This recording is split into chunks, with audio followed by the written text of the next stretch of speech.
Para pemirsa, selamat malam dan selamat datang di acara Kami Bisa. Karya mulia, bisnis luar biasa. Malam ini kita akan kembali pada acara Kami Bisa, episode yang ketiga. Acara ini adalah kerjasama Hope Channel dan ASI Indonesia, yaitu perkumpulan kaum awam, profesional, dan pebisnis. Saya Guntur Siboro dan Pak Alvin Lumanraja akan menjadi host pada malam ini untuk mengantar kita pada acara Kami Bisa. Pak Alvin, apa topik kita malam ini? Ini ada semangka kelihatannya di sini. Menanam semangka yang akan dibawakan oleh praktisi dari Sumatera Selatan, yaitu Bapak Ridwan Pasaribu. Bapak Ridwan Pasaribu dari Lampung ya? Ya. Dari Lampung. Beliau adalah petani semangka. Dan beliau juga menanam singkong, menanam nenas. Dan yang luar biasa, nanti mungkin Pak Alvin boleh tanyakan lebih lanjut. Beliau ini sarjana ekonomi ya. Jadi tentunya bisnisnya beliau cukup mengetahui ya. Jadi nanti kita bisa tanyakan. Dan tidak lupa narasumber ahli kita seperti biasa, seperti pada episode yang lalu. Narasumber ahli kita adalah Profesor Insinyur Daniel Saputra MS Agriculture Engineering PhD. Beliau adalah dosen teknologi hasil pertanian Universitas Sriwijaya. Kemudian narasumber yang kedua adalah Bapak Marki Sumampo, SPMSI. Beliau adalah dosen agri teknologi Universitas Kelabat. Mungkin kita sapa dulu Pak. Ya, Pak baik, Alvin ya. baik.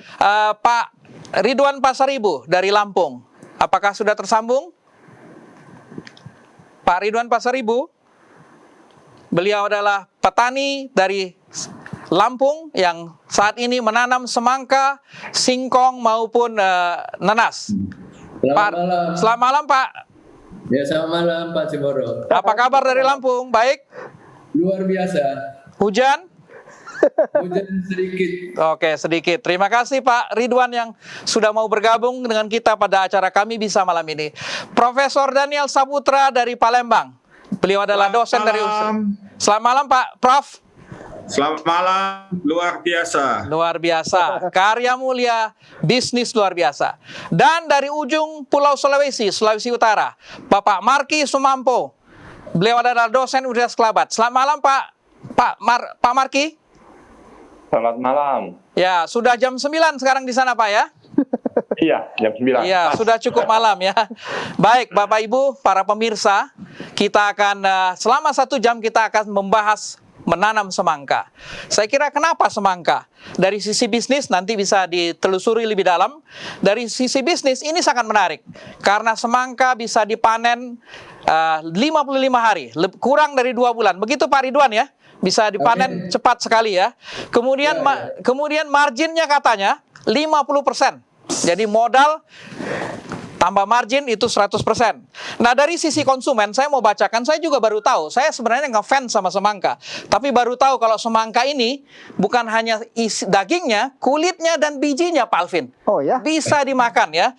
Semangka ini berguna untuk kesehatan jantung, likopennya tinggi, antioksidan untuk jantung. Jadi cocok untuk kita yang sudah lumayan berumur ini Pak Alvin. Vitamin A-nya tinggi, vitamin C-nya tinggi, kalium tinggi, dan vitamin A-nya tinggi, bisa menumbuhkan rambut Pak Alvin. Ini cocok buat saya ini. Dan bisa mengatasi nyeri otot. Kulit semangka bisa digunakan untuk menurunkan tekanan darah karena magnesiumnya tinggi. Kemudian biji semangka ternyata Pak Alvin bisa dimakan dan dikunyah juga karena kalorinya tinggi dan protein asam aminonya tinggi. Wow. Jadi saya kira memang sangat baik dari sisi bisnis dan tentunya peminatnya banyak yang memakan semangka dan saya adalah salah satu peminatnya. Sebelum kita lanjut berdiskusi dengan para narasumber kita lihat dulu video yang satu ini dari aktivitas Bapak Ridwan Pasaribu di Lampung.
Ya, kita sudah lihat videonya Pak Alvin ya. Ya. Luar biasa ya. Ini kelihatannya memang kebun semangkanya memang dikelola profesional ya.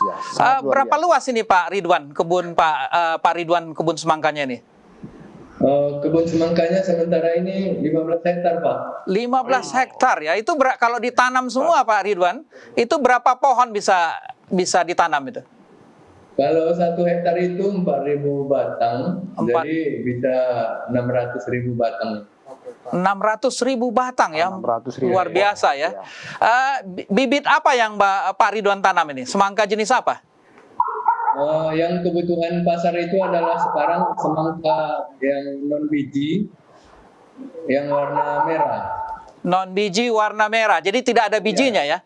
Nggak ada bijinya ya. Kalau begitu pembibitannya dari mana Pak Ridwan kalau nggak ada bijinya? Dan dari mana Bapak dapatkan bibitnya? Masih butuh impor. Ini bibit impor dari Cina sama dari Taiwan. Oh, dari Thailand ya. Cina, Thailand. Belum ada bibit dalam negeri Pak ya? Belum ada, dalam negeri ada tetapi kualitasnya masih belum memadai. Tapi mudah didapatkan bibitnya. Oh, mudah, tapi mahal, memang mahal. Mahal ya. Tapi tetap untung ya menanam semangka ini walaupun bibitnya nggak mahal ya. Iya, masih tetap penting. Mungkin bisa Pak Ridwan jelaskan sedikit bagaimana pembibitannya, di proses pembibitannya?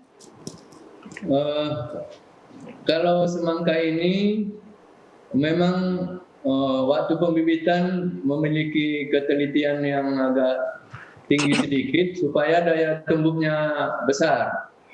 Jadi selama ini yang bisa kita capai baru bisa 80%. Dari bibit yang ada kita bisa tumbuh 80%. Jadi dia begitu dikecambah masuk di polybag tadi seperti gambar, itu ditutup selama 3 hari 3 malam, tidak boleh masuk udara. Oh, tidak boleh masuk udara ya? Tidak boleh masuk udara. Kalau masuk udara dia tidak jadi. Jadi total itu plastiknya tidak boleh bocor dan selama 3 hari 3 malam begitu kita masukin, kita tunggu nanti akan tumbuh bibit pelan-pelan keluar. Berapa lama Dan itu? sesudah tumbuh selama 10 hari kita baru bisa tanam pindahkan ke kebun. Oh, jadi setelah 10 hari baru setelah disemai baru bisa ditanam. ke lahan ya? Iya. Lahan tanah model seperti apa yang perlu dipersiapkan Pak Ridwan? Lahannya yang utama sebetulnya ada persiapan air yang banyak karena tanaman ini sangat butuh air. Jadi kalau lahannya itu harus yang tanah hitam, yang gembur dan kalau bisa berpasir sedikit. Jadi supaya dia tidak seperti tanah liat. Jadi pot solid kuning biasanya yang kita sebut orang pertanian. Tapi walaupun perlu air, Pak Ridwan, kalau hujan nggak terlalu bagus ya hasilnya?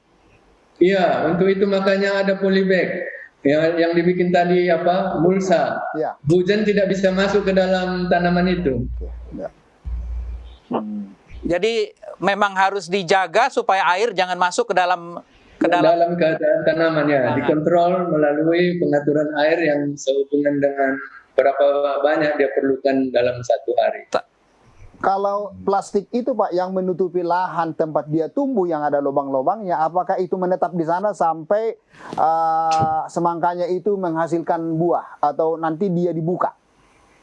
Oh, begitu kita taruh, Ya. itu ditaruh di sana sampai nanti sudah panen, umur 55 hari panen, Ya. dibongkar kembali, itu bisa kita pakai sampai 3 kali panen. Oh, Dia begitu. kali tanam. Iya, 3 kali panen. Kalau sekali panen tidak kembali modal. Oke, jadi bisa dipakai lagi plastik penutup lahan itu Pak ya, tempat tumbuhnya. Iya, ya? iya. Oke. Tadi Pak Ridwan bilang 80% yang sukses ya. Kira-kira apa penyebabnya 20% lagi nggak bisa tumbuh Pak Ridwan? Sementara ini itu daya tumbuh memang sesuai dengan pembeli itu memang dicantumin maksimum tumbuhnya enggak disebutkan 100%, mereka bilang 80%. Dan Jadi iya. dan kenyataannya memang 80%. Iya, 80% dicantumkan dalam bungkusnya. Oke. Jadi itu mortality rate-nya barangkali dari bibit itu menjadi yang Iya. jadi gitu.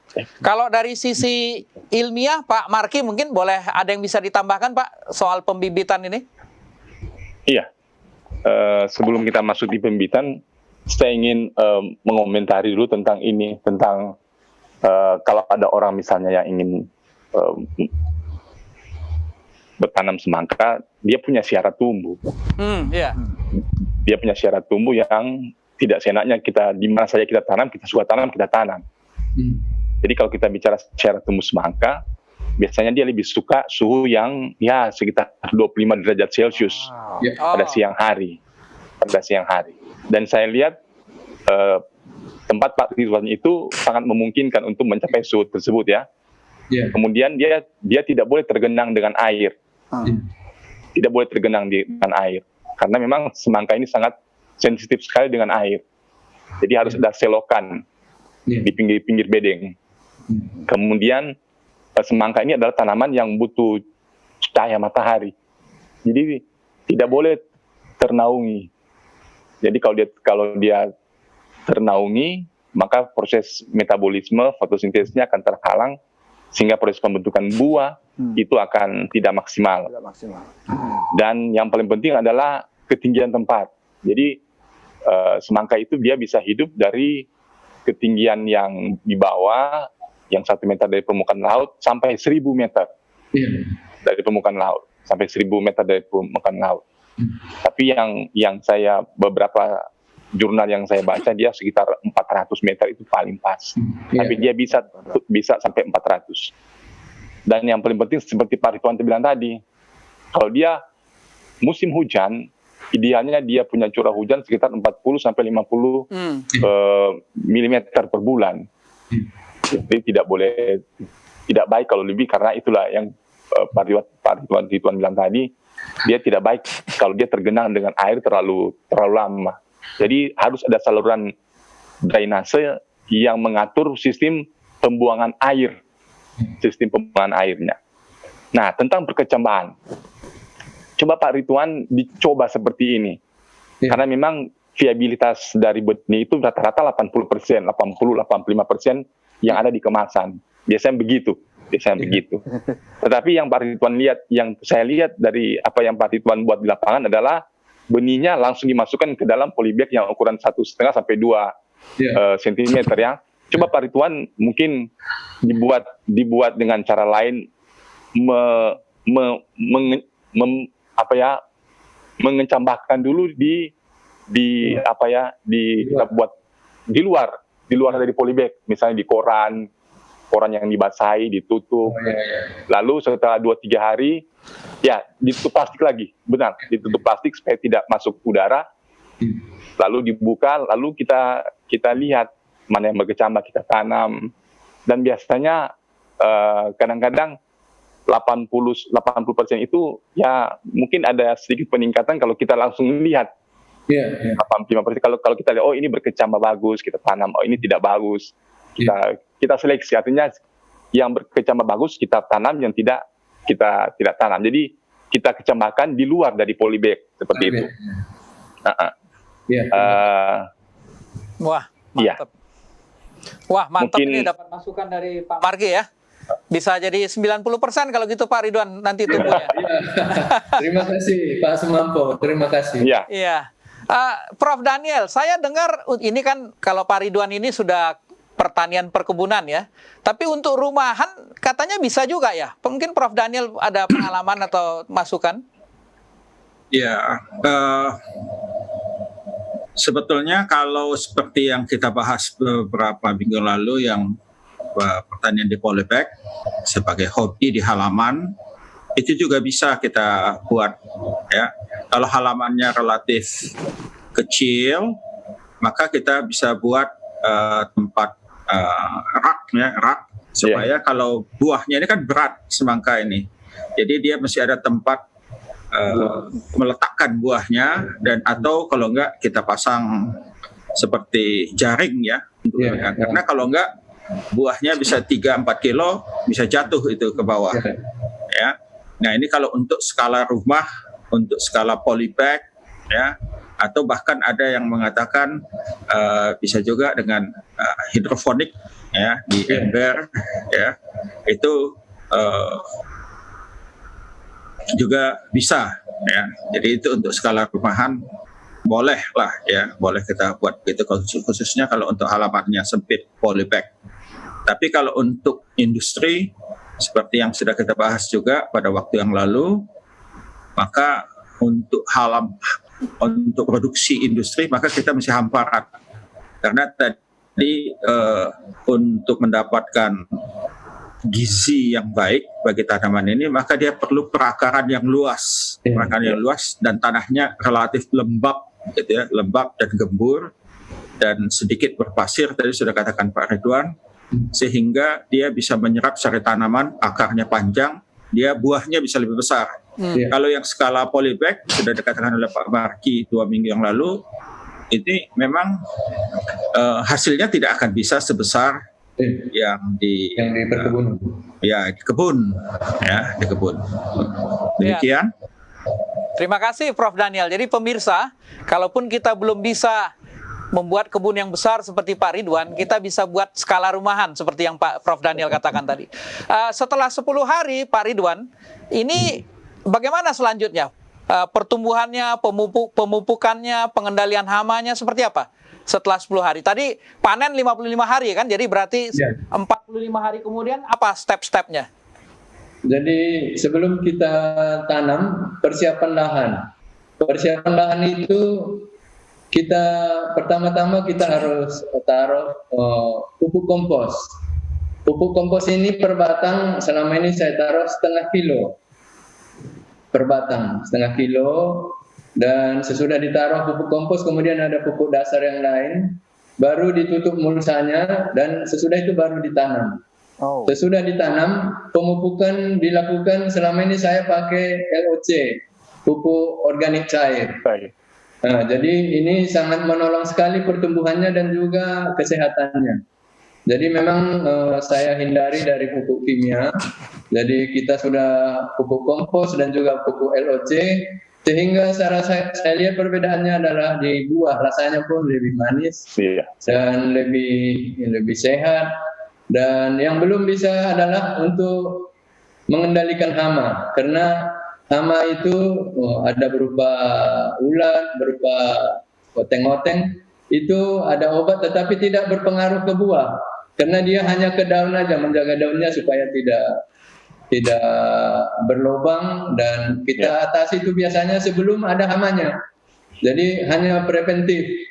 Jadi baru ada telurnya kita sudah siram, sudah semprot. Jadi memang pengendalian hama sangat penting, karena kalau hama tidak bisa dikendalikan nanti hasilnya akan menurun. Saya mau tanya Pak Ridwan.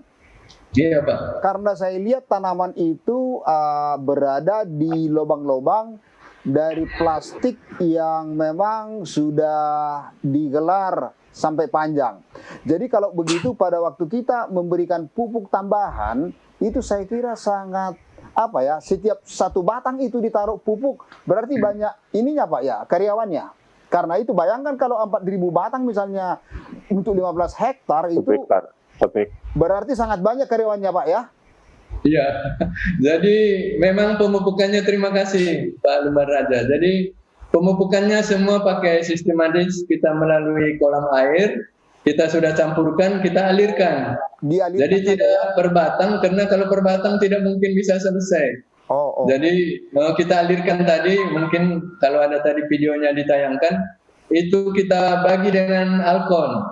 Jadi ke seluruh batang kita jaga supaya sampai ke tujuannya dengan pemupukan. Karena pemupukan sekali 5 hari. Sekali 5 hari. Jadi sampai panen itu pemupukannya kita usahakan 8 kali. Jadi kira-kira itu kerjaannya sehari-hari. Jadi pupuk itu sudah dicairkan, baru kemudian dipompa dari cairan itu ke setiap batang ya Pak ya? Ke setiap batang, iya Pak. Oke. Mungkin Prof. Daniel ada tambahan mungkin soal pemupukan maupun pengendalian hama? Nah, Baik, pengendalian hama mungkin untuk Indonesia sudah seperti yang sudah dilakukan oleh Pak Ridwan, itu sudah tepat. Tetapi di jurnal atau di tempat lain, itu sekarang untuk mengurangi hama, mengurangi penggunaan pestisida buatan, sudah juga dibuat dengan sambung pucuk, ya, sambung pucuk, grafting bahasa Inggrisnya. Dan ini mesti disesuaikan juga dengan lokasi, ya. Jadi menurut penelitian tersebut, kalau kita kasih batang bawahnya seperti labu-labuan, atasnya semangka, itu dia lebih tahan terhadap serangan hama dibanding langsung yang seperti khusus untuk semangka. Dan hasilnya buahnya juga karena perakarannya menjadi lebih panjang, ya, labu itu lebih panjang daripada semangka perakarannya, maka buah yang akan dihasilkan juga lebih besar. Tetapi untuk diterapkan ini mesti diuji cobakan dalam skala kecil karena sambung pucuk ini amat sensitif terhadap lokasi. Jadi kalau kita berhasil di tempat saya, misalnya di Palembang, belum tentu itu cocok diterapkan di Bandar Jaya. Jadi itu mesti diuji cobakan dulu yang cocok untuk tanah dan cuaca setempat. Terima kasih. Pak Marki, kalau di Sulawesi Utara ada yang nanam semangka? Ada di Sulawesi Utara, ada di daerah Air Madidi, ada di daerah Minahasa Selatan, ada daerah Bolmong, ada. Itu cocok ya temperatur dan tanahnya ya? Iya, karena Manado itu kan daerahnya di Air Madidi itu 100 meter dari permukaan laut. Iya, bagus. Iya. Tadi kekasan tanah dan seperti yang disampaikan Prof. Daniel itu ada pengaruhnya juga di Sulawesi Utara? Kalau di Sulawesi Utara itu ya tanah di Sulawesi Utara ini ada tanah-tanah yang lapisan topsoilnya berwarna hitam memang. Berwarna hitam, artinya kelihatan dia subur. Tetapi memang perlu dilakukan pemupukan seperti yang Pak Ridwan buat. Harus ada pupuk dasarnya, pupuk kandang. Biasa kita pakai pupuk kandang, pupuk ayam. Lalu ada pupuk organik cair, POK, yang sering diaplikasikan setiap seminggu sekali, 4-5 hari sekali. Seperti itu. Pak Ridwan kerjasama dengan peternakan untuk mendapatkan pupuk kandang? Iya, kebetulan memang di daerah Lampung peternakan itu sangat banyak, puluhan ribu ekor untuk sapi dan juga kambing, dan juga di sini banyak ayam juga. Tetapi yang kita pakai sementara ini adalah kompos itu campuran dari sampah nanas, sampah singkong, dan juga kotoran sapi maupun kotoran ayam yang sudah difermentasi sedemikian rupa yang sudah siap pakai. Jadi Pak Ridwan juga punya kebun singkong dan nanas ya. Jadi kotoran atau sisa itu dipakai jadi pupuk gitu. Iya, jadi ada limbah nanas itu di sini kebetulan ada pabrik nanas yang terbesar. Jadi kami ambil limbahnya dari pabrik nanas itu. Dan singkong banyak juga di sini kami ambil dari pabrik singkong. Jadi dari hari ke-10 sampai ke hari ke-55 itu titik-titik yang kritikal di hari-hari atau di titik mana Pak Ridwan? Waktu penanaman sangat kritikal. Penanaman pertama sangat kritikal. Walaupun pembibitan sudah jadi, waktu memindahkan dia ke tanaman yang sudah dibikin mulsa tadi, itu kita sudah lindungi. Pertama, air sudah jalan duluan. Sudah basah tanahnya, dan sambil ditanam, sambil netes lagi airnya. Kalau itu tidak ada, hampir sekian persen saja yang hidup. Itu yang kritikal yang pertama. Yang kedua, 10 hari sebelum panen, umur 45, itu sangat sangat hati-hati untuk kebutuhan airnya. Tidak boleh kurang dan tidak boleh lebih. Dan begitu juga dengan hama, karena daunnya sudah melebar ke semua, tidak boleh sekali 2 hari selalu kita lakukan penyemprotan. Itu yang perlu sangat kritikal. Dan kemudian untuk melindungi buah itu supaya di konsumen dia bisa lama, paling tidak sesudah panen bisa 3 minggu sampai 1 bulan masih kuat. Kita perhatikan dosis air yang sangat dibutuhkan. Tidak boleh lebih dan tidak boleh kurang. Itu yang paling kritikal mungkin yang bisa saya sampaikan. Ya Pak Alvin, saya dengar karena suplai semangka ini perlu berkelanjutan ya. Saya dengar Pak Ridwan bagi-bagi ya, kapling-kapling untuk supaya panennya bisa berkelanjutan. Bagaimana Pak Ridwan lakukan? Iya, memang kami lakukan selama ini kami sekaligus. Jadi kita punya langganan, kesulitan menerima terlalu banyak sehingga usul ini disampaikan oleh pembeli. Kenapa tidak bikin per 10 hari panen? Jadi berapa truk setiap 10 hari. Jadi saya lakukan sekarang 10 hari 2 hektar panen. 10 hari lagi 2 hektar panen dan itu tidak pernah putus. Sehingga saya punya blok itu ada 6 blok, 60 hari berputar terus. Setiap 10 hari ya? Ya, kira-kira begitu dilakukan. Saya mau tanya Pak Ridwan, kira-kira produksinya ini dengan sistem tanam yang sudah Bapak terapkan selama ini, kira-kira hasil maksimal per hektarnya ada berapa ton? Yang sudah kita capai itu 1 hektar itu 30 ton, Pak. 1 hektar 30 ton. Berarti kalau 15 hektar yang Bapak kerjakan, 15 kali 30. Iya, Pak, ya. Ya, berarti itu sudah kira-kira 450. 15 kali 30 itu 450 ton. 450 ton. 450 ton. Banyak Harga sekali. per tonnya Pak berapa kira-kira? Apakah itu COD atau diambil di tempat atau bagaimana Pak? Kalau diambil di Jakarta yang terakhir itu harganya 5.500 Per kilogram. per kilogram di Jakarta. Jadi berarti 5.500 di pasar induk ya Pak? Bapak Iya, di jual. pasar induk ya. Saya pernah beli di pasar induk itu 6.000 sampai kurang lebih 7.000 per kilo. Iya. Berarti mereka ambil kira-kira 1.000 per kilogram, ya. Iya. Lumayan ya.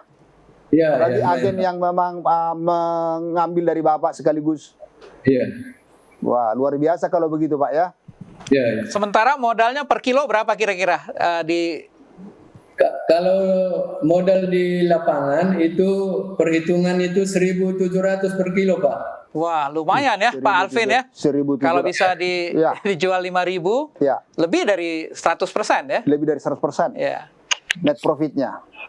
Baik, sebelum kita lanjut mungkin kita akan lihat video yang satu ini.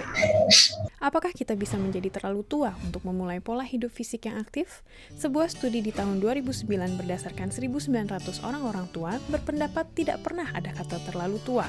Pada umur 70 tahun, tingkat kelangsungan hidup mereka yang aktif secara fisik 2 kali lipat lebih baik dibanding mereka yang tidak berolahraga. Pada umur 85 tahun, tingkatnya 3 kali lipat. Studi tersebut menemukan walaupun telat memulai kegiatan fisik dalam kehidupan, tetap akan menguntungkan. Tidak peduli usia Anda, kehidupan yang aktif secara fisik adalah keuntungan abadi lainnya. Para peneliti dari Studi Kesehatan Adventist bertanya-tanya, dapatkah pola makan vegetarian memenuhi kebutuhan vitamin D yang cukup, yang pada umumnya ditemukan di produk-produk hewani? Menariknya tidak ada perbedaan nyata dalam kadar vitamin D berdasarkan pola makan. Para peneliti malah menemukan bahwa orang-orang dengan kadar vitamin D tinggi adalah mereka yang menghabiskan cukup waktu di bawah sinar matahari. Dengan cara yang aman dan rutin, pemaparan diri di bawah sinar matahari tampaknya merupakan cara yang terbaik untuk mendapatkan vitamin D. Waktu rutin di bawah sinar matahari adalah keuntungan abadi lainnya. Apakah Anda baru mendengar mengenai keuntungan Adventist untuk pertama kalinya? Kabar baiknya adalah keuntungan ini tersedia pada usia berapa saja. Para peneliti di California memperhatikan para pria yang bergabung ke gereja Masehi Advent hari ke-7 setelah umur 50 tahun. Setelah menjadi anggota gereja selama 10 tahun, resiko kematian para pria ini telah menurun sampai 25%. Pola hidup sehat orang-orang Advent membuat perubahan. Mengambil pola hidup sehat pada usia berapapun adalah keuntungan abadi lainnya. Para pemirsa, kita kembali di acara Kamu Bisa, Karya Mulia, Bisnis Luar Biasa.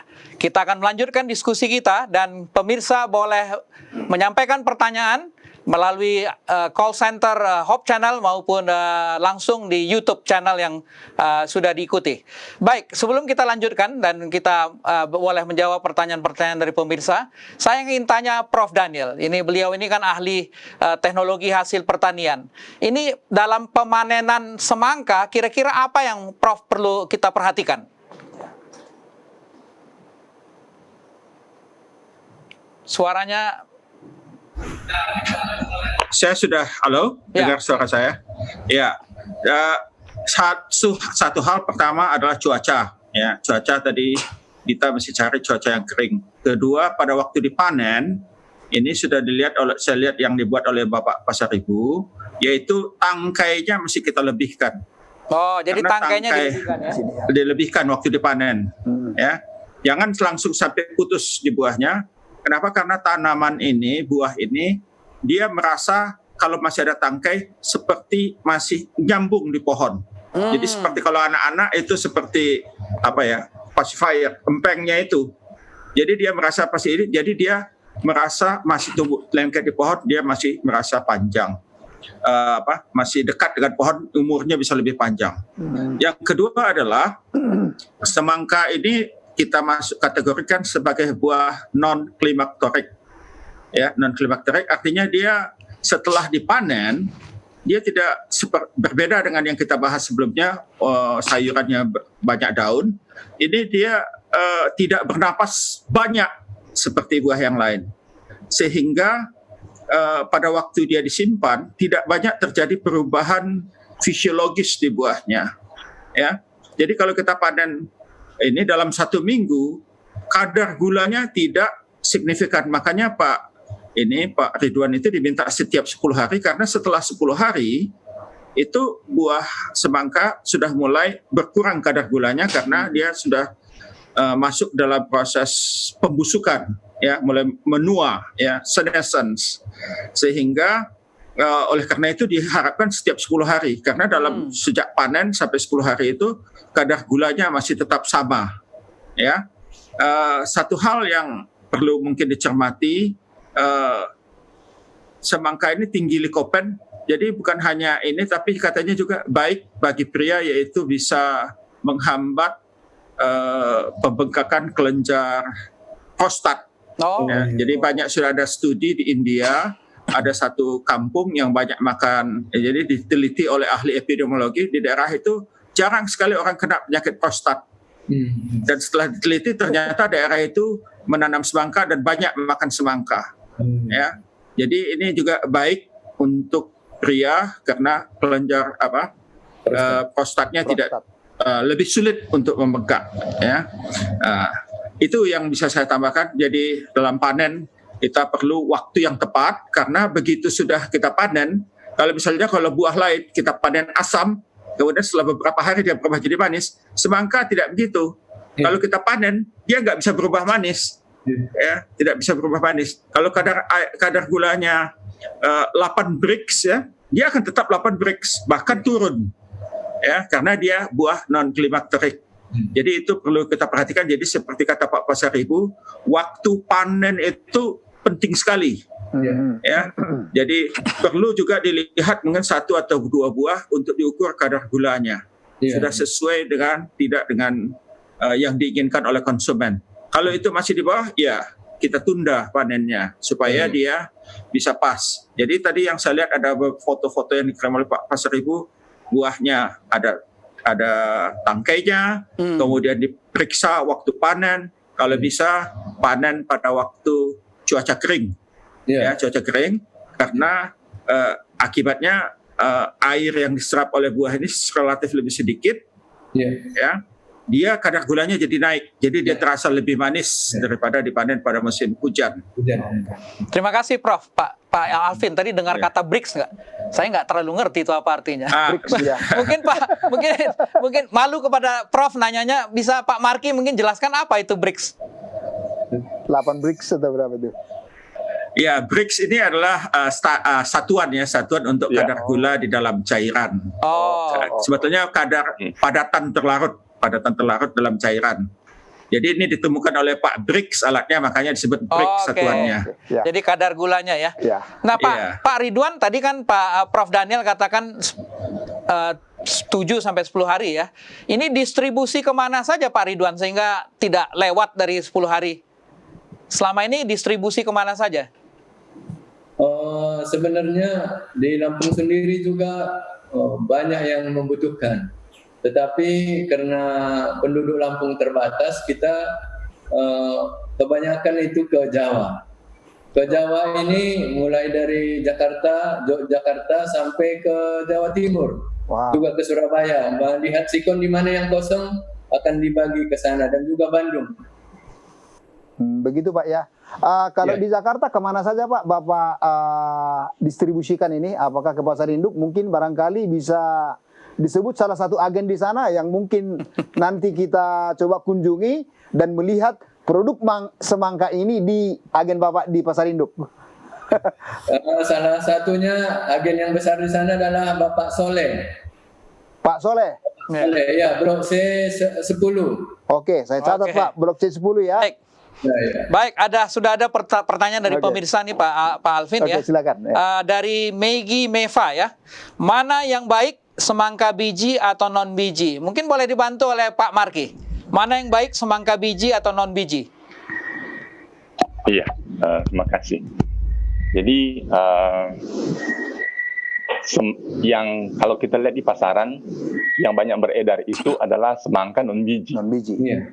Ya, semangka non biji karena kita tidak repot-repot lagi mau makan lalu dipilih, oh ini bijinya dibuang. Padahal seperti yang diulas oleh host tadi bahwa sebenarnya biji itu sangat baik. Biji semangka itu sangat baik untuk kesehatan kita. Tapi orang lebih suka yang praktis. Tetapi begini, semangka non biji itu bukan dia tidak ada biji, dia ada bijinya, cuma bijinya tidak berkembang. Ya. Bijinya tidak berkembang. Secara genetika, semangka biji itu disebut dengan semangka triploid. Semangka triploid.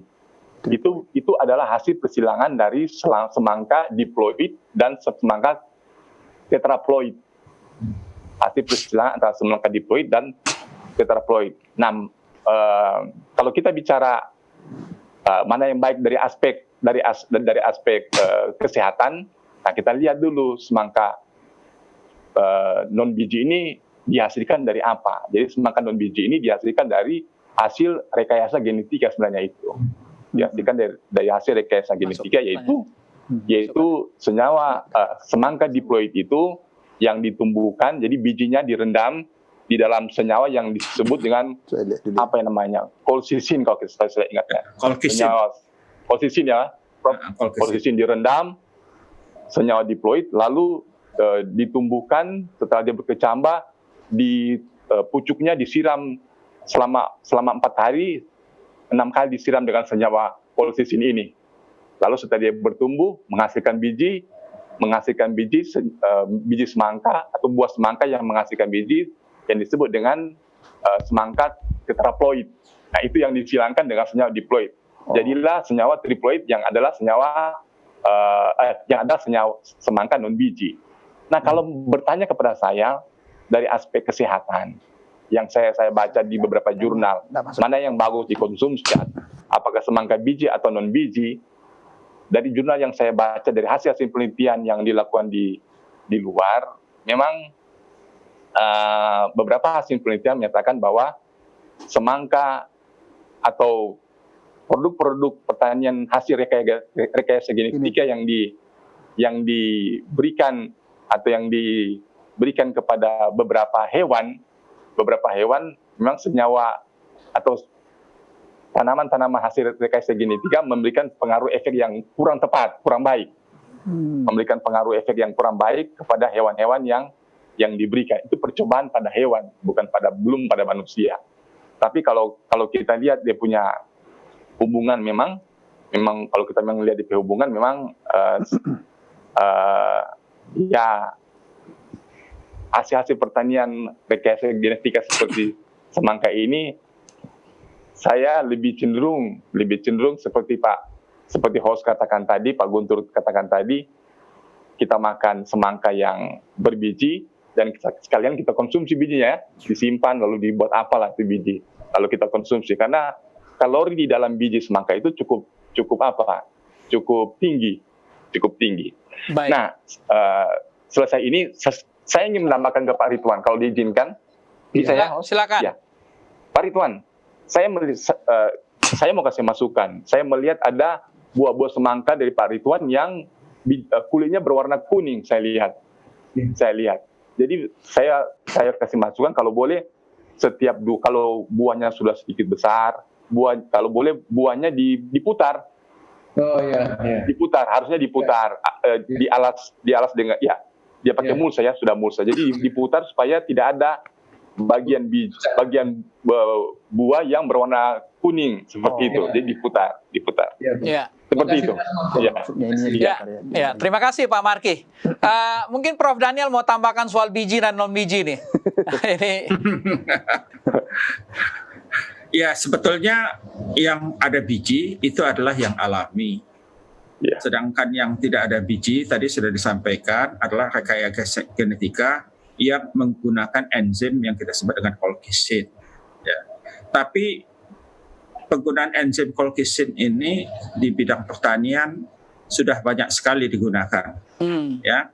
Jadi bukan hanya pada semangka, pada jeruk juga dibuat. Dan pada saat ini ada beberapa kawan yang mencobanya di duku, walaupun belum berhasil dengan baik. Ya, di Timur Tengah sudah dicobakan juga untuk korma. Ya, jadi ada korma yang bukan tadi sudah disampaikan, bukan tidak berbiji kecil dan lembut. Jadi dia ini jadi seperti mandul, ya, buah yang mandul, ada biji kecil sehingga pada waktu kita makan biji ini tidak terasa seperti yang asli, ya, yang asli itu kurma Tunisia. keras, jadi karena kecil. Dan sampai sekarang belum ada usulan sebetulnya, untuk melarang, gitu ya, melarang penggunaan colchicine untuk rekayasa genetika pada pengecilan buah, ya. Bahkan di negara-negara maju seperti di Amerika belum ada larangan untuk menggunakan ini, bahkan digunakan oleh industri memang untuk membuat buah tanpa biji, karena ini memang permintaan konsumen, ya. Dan khususnya pada tanaman-tanaman yang berumur pendek, seperti semangka, ini relatif lebih mudah dibuat daripada pada jeruk, ya, yang mungkin memakan waktu lebih lama untuk berbuah dan untuk menghasilkannya. Jadi sampai saat sekarang ini, sepengetahuan yang saya baca di jurnal, belum ada keluhan, gitu ya, belum ada keluhan atau usulan untuk melarang penggunaan colchicine untuk menghasilkan bibit yang nanti menghasilkan semangka tanpa biji. Jadi dapat kita simpulkan untuk sementara relatif masih aman untuk mengkonsumsi semangka tanpa biji. Satu ingin saya tambahkan bahwa semangka ini daging buahnya, menurut hasil penelitian mahasiswa saya, itu 95% air. Jadi kalau kita banyak makan semangka, terus nanti sering pipis, ya sama saja kita sebetulnya minum air kalau makan semangka. Karena hanya 5% padatannya. Selainnya hanya air. Demikian. Oke, saya tujukan ke pertanyaan ini ke Pak Ridwan. Ada pertanyaan dari siapa? Dari Pak Hisar, ya? Pak Hisar Simanjuntak, YouTube. Pak Ridwan, pupuk dasarnya pakai pupuk kimia atau pupuk kandang, Pak? Mohon dijawab, Pak. Pupuk dasarnya pakai pupuk kandang. Oh, jadi tidak ada. Tadi ada pupuk yang cair, POC itu, apakah itu bukan campuran pupuk kandang yang dicairkan dengan pupuk kimia? Oh, LOC itu ada yang sudah memproduksi, sudah banyak di sini. Cuman saya pembuatannya kurang tahu, tapi itu kayaknya tidak memakai kimia, Pak.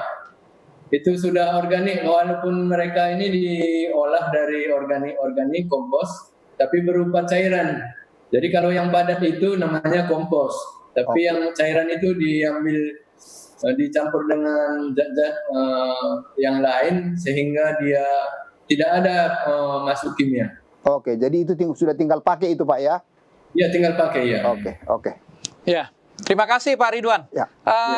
Pak Alvin, ini ada pertanyaan dari acara Kamu Bisa minggu lalu. Mungkin kita boleh beberapa pertanyaan yang belum terjawab, mungkin kita boleh tanyakan kepada narasumber kita, khususnya Prof. Daniel maupun Pak Marky. Ini ada pertanyaan dari Erna Lim lewat YouTube, ini minggu lalu ya. Saya pernah dengar bahwa bawang putih yang di blender lalu campur air dapat mengatasi hama pada tumbuhan sayuran. Apakah hal itu benar? Terima kasih. Demikian pertanyaan minggu lalu terkait acara kita Polybag. Mungkin Pak Marky boleh bantu jawab? Bawang putih di blender? Iya. Jadi jawabannya adalah benar.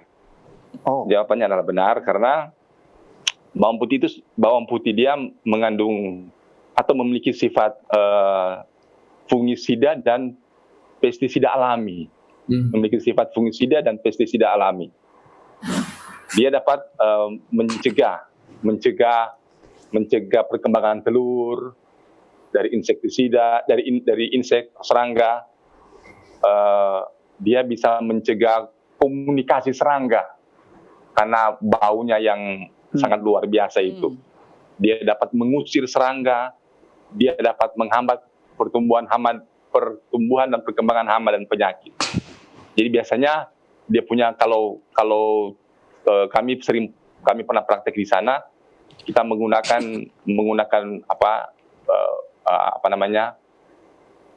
gram bawang putih dicampur dengan air, bisa dicampur dengan 10 gram deterjen juga, lalu kita aplikasikan kepada tanaman-tanaman yang khususnya sayur-sayuran yang kita tanam. Dan biasanya kalau yang alami seperti ini masih bisa bersifat pencegahan, itu lebih baik kalau kita sering aplikasikan karena dia bersifat alami. Baik. Tapi ya, silakan. Ya, udah silakan. Oke. Terima kasih Pak Marky. Ada pertanyaan berikut dari Daisy Yudhistira. Saya mau tambahkan. Silakan Prof. Silakan. Jadi memang sekarang kawan-kawan saya di program studi proteksi tanaman banyak sekali menciptakan atau membuat pestisida alami. Salah satunya memang menggunakan bawang-bawangan dan juga dicampur dengan tembakau,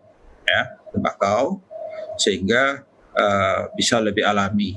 Tapi juga saya mau tambahkan kepada Pak Pasaribu untuk mengurangi hama ini, seperti sudah sampaikan, ini hasil penelitian ada kawan saya di Universitas Sriwijaya, dia menanam kembang di sepanjang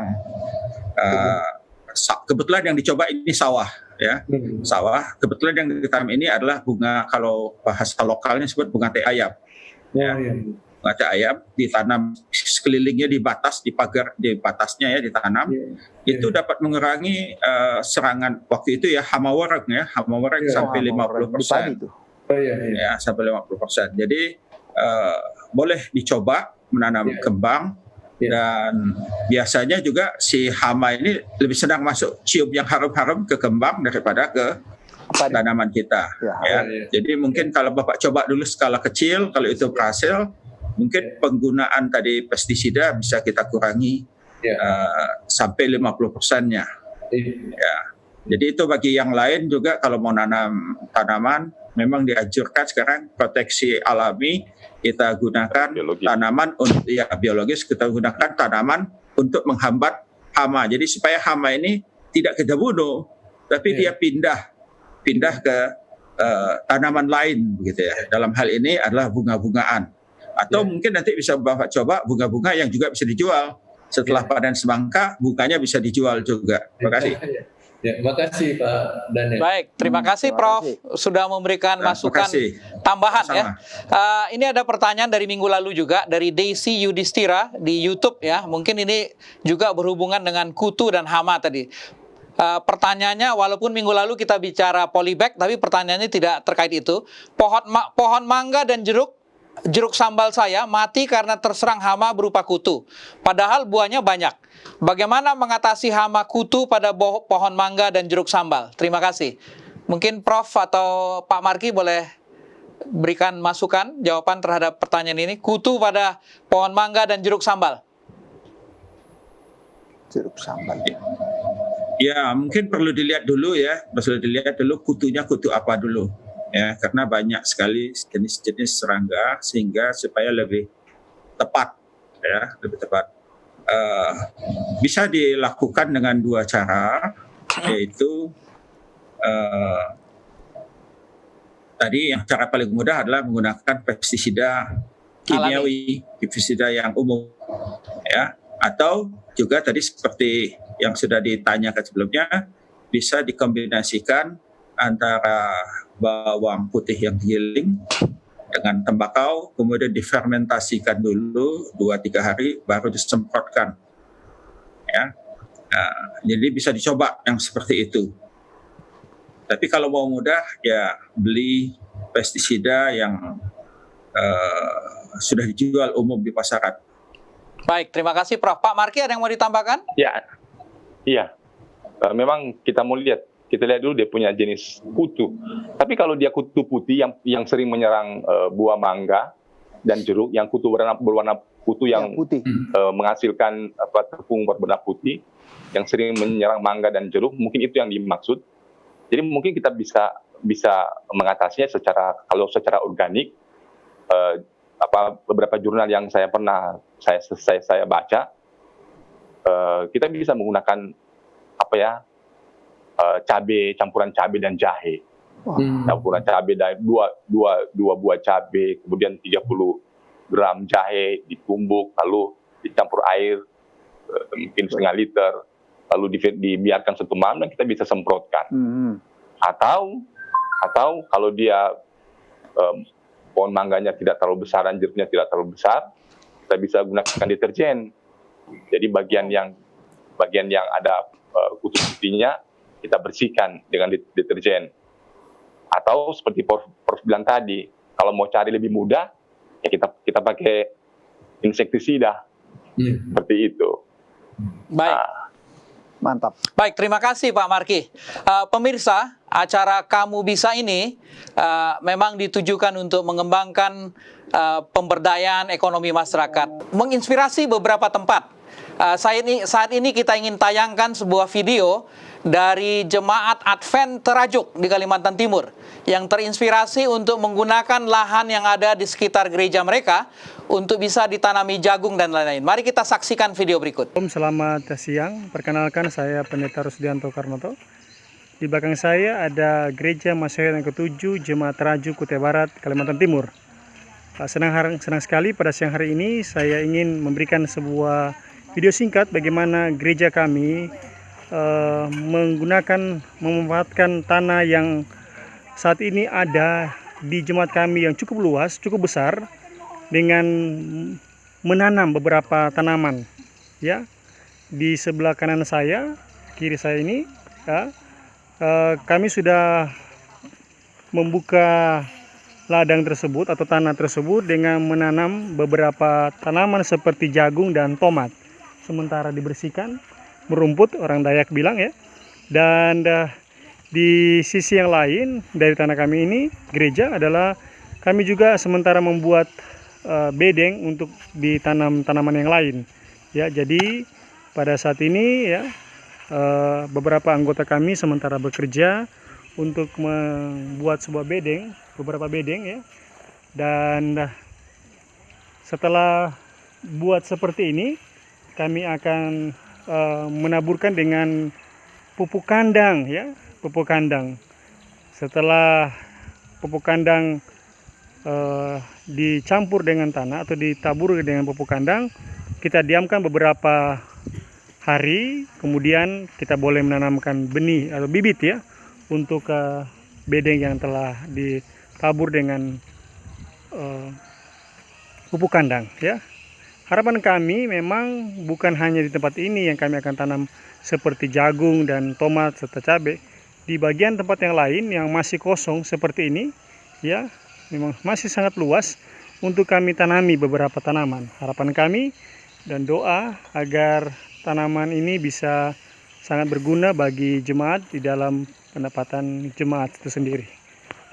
Saya ingin menunjukkan video juga kepada saudara-saudara di mana saat ini kami sementara membersihkan ya tanaman yang sudah ditanami jagung seperti ini.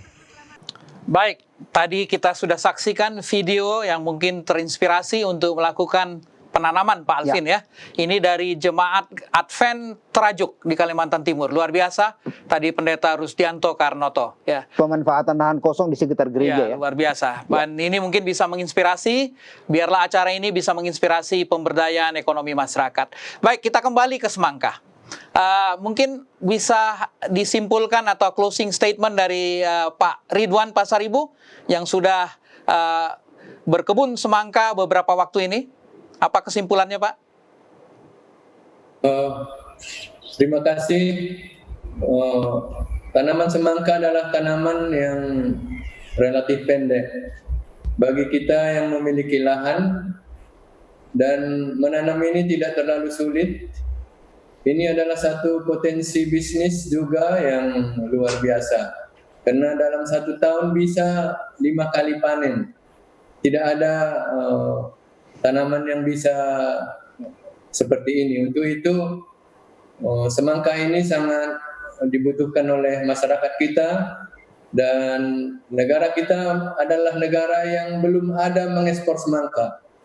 Jadi masih banyak peluang untuk menanam semangka ini. Jadi kita harapkan kita orang Indonesia bisa melihat semangka ini adalah satu potensi untuk menolong ekonomi keluarga dan juga ekonomi di negara kita. Ya, terima kasih. Baik, terima kasih Pak Ridwan Pasaribu dari Lampung. Pak Alvin, waktu juga yang membatasi, jadi mungkin kita harus menyelesaikan acara episode ini. Terima kasih kita ucapkan kepada narasumber kita, Pak Ridwan Pasaribu dari Lampung, narasumber kita Prof. Daniel Saputra dari Palembang, narasumber kita Pak Marki Sumampo dari Manado, Sulawesi Utara. Baik, pemirsa, kita akhiri acara kita pada malam ini. Kita akan bertemu kembali pada acara episode yang berikut pada minggu depan, hari Selasa jam 7. Acara Kamu Bisa, Karya Mulia, Bisnis Luar Biasa. Terima kasih. Terima kasih, selamat malam. Kita nikmati dulu ini, Pak. Kita nikmati sekarang semangka.